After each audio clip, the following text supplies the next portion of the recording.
नमस्कार, मैं हूं प्रेम शंकर सिंह और आप देख रहे हैं मन कही। आज बात वृंदावन की।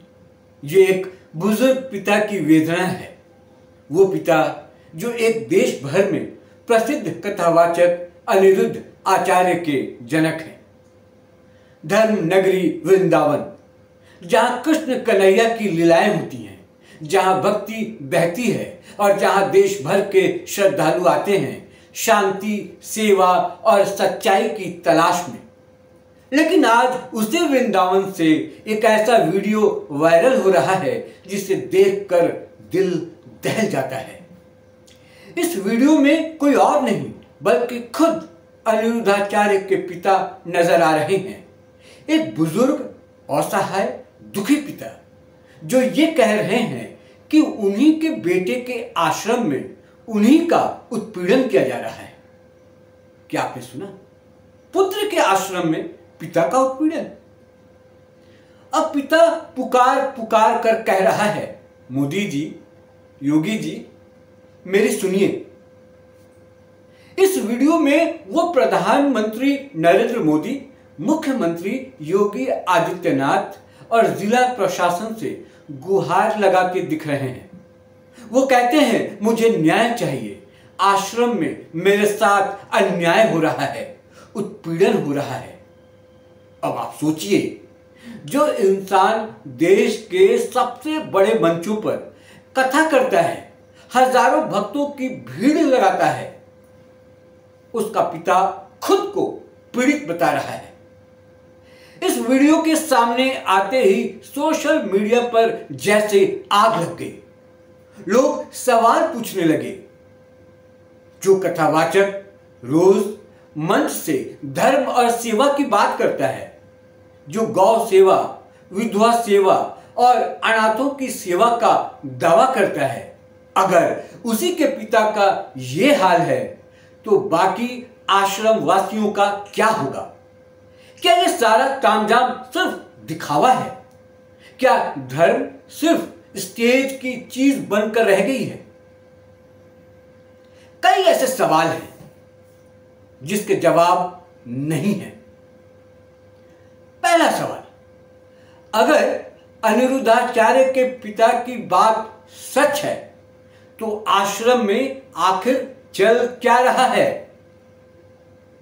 आश्रम में रहने वाली विधवा माताओं की क्या हालत है? कोई पूछने वाला है? तीसरा सवाल, प्रशासन क्या कर रहा है? पुलिस क्या कर रही है? और चौथा सवाल, क्या सिर्फ सोशल मीडिया में वायरल होकर ही किसी को इंसाफ मिलेगा? मीडिया रिपोर्ट्स के मुताबिक इस वक्त अनिरुद्धाचार्य देश से बाहर है। कहा जा रहा है कि वो एक दो दिनों बाद भारत लौटेंगे। तो क्या तब तक यह मामला ठंडे बस्ते में डाल दिया जाए? नहीं, बिल्कुल नहीं। अगर मामला पिता का है तो यह सिर्फ एक परिवार का मामला नहीं है, यह पूरे समाज का सवाल है। फिर क्या होना चाहिए? मेरी पहली मांग, अनिरुद्धाचार्य के पिता की शिकायत पर पुलिस को तुरंत संज्ञान लेना चाहिए। दूसरी मांग, आश्रम में रहने वाली विधवा माताओं से भी पूछताछ होनी चाहिए।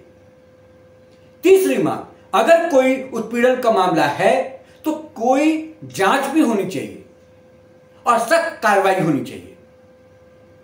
चौथी मांग, कथावाचक अनिरुद्धाचार्य को भारत लौटते ही पुलिस के सामने बयान देना चाहिए। सवाल उठता है, क्या हम धर्म के नाम पर धंधा देख रहे हैं क्या कोई? यह सवाल अब आम हो चला है। क्या कथावाचक सिर्फ पब्लिक इवेंट्स के लिए है? क्या आश्रम सिर्फ डोनेशन और भीड़ जुटाने का जरिया है? क्या गौ सेवा और विधवा सेवा सिर्फ दिखावे के शब्द हैं? अगर जवाब नहीं है तो फिर इस मामले में सच्चाई सामने क्यों नहीं आ रही? अब मैं आपको बताता हूं अनिरुद्धाचार्य का ट्रैक रिकॉर्ड क्या कहता है अब तक। अगर उनके बारे में बात की जाए तो वो सोशल मीडिया स्टार है। कथा के मंच पर बड़ी बड़ी बातें करते हैं और दूसरी की समस्याओं को सुनते हैं और उसका हल निकालने की कोशिश करते हैं। सेवा के दावे करते हैं। हजारों करोड़ का फॉलोइंग है जो उनको फॉलो करते हैं। लेकिन अब एक वीडियो ने सारी छवि पर सवाल खड़ा कर दिया है। देखिए, धर्म कोई किताब नहीं, धर्म वो व्यवहार है जो घर में भी दिखना चाहिए। अगर कथा का नायक अपने पिता को न्याय नहीं दे सकता तो उसका मंच पर खड़ा होना किस काम का? अगर आश्रम में न्याय नहीं है तो फिर सेवा के सारे दावे खोखले हैं। ऐसे में कुछ जनता के सवाल भी आते हैं जो कोई पूछ नहीं रहा। जैसे पहला सवाल, अनिरुद्धाचार्य के पिता का वीडियो क्या साजिश है या सच्चाई? अब ये जनता पूछ रही है। अगर वो झूठ बोल रहे हैं तो बेटे को खुलकर सामने आना चाहिए और सफाई देनी चाहिए। तीसरा सवाल, ये जनता के सवाल हैं जो सोशल मीडिया पर भी लोग उठा रहे हैं, वैसे भी पूछ रहे हैं। वही सवाल मैं आपके सामने रख रहा हूं। तीसरा सवाल जिसकी बात मैं कर रहा था, अगर वो सच बोल रहे हैं तो बेटे को जवाबदेही लेनी चाहिए। एक तरफ कैमरे, लाइट, भगवत कथा, दूसरी तरफ एक पिता का गुस्सा, आंखों में आंसू और गले में रुंधी आवाज। अगर आप वीडियो देखेंगे, लेकिन अब तक न तो अनिरुद्धाचार्य की तरफ से कोई बयान आया है, न ही प्रशासन की तरफ से कोई ठोस एक्शन। सिर्फ सोशल मीडिया में देखो क्या हो रहा है वृंदावन में वाली बातें चल रही हैं। लेकिन सवाल यह है, जब पिता का दर्द ट्रेंड बन जाता है तब ही क्यों सुनवाई होती है? कुल मिलाकर वृंदावन की छवि को बचाना है तो सत्य को सामने लाना होगा, सच को उजागर करना होगा, धर्म को बदनाम करने वालों को बेनकाब करना होगा, चाहे वो कोई भी हो। अंत में बस मैं यही कहूंगा, हम सब चाहते हैं कि वृंदावन की भूमि पर सिर्फ प्रेम, सेवा और भक्ति का बोलबाला हो, न कि पारिवारिक झगड़ों और उत्पीड़न के मामलों से बदनामी हो। तो सवाल पूछिए, सच जानिए और धर्म की असली परिभाषा को समझिए।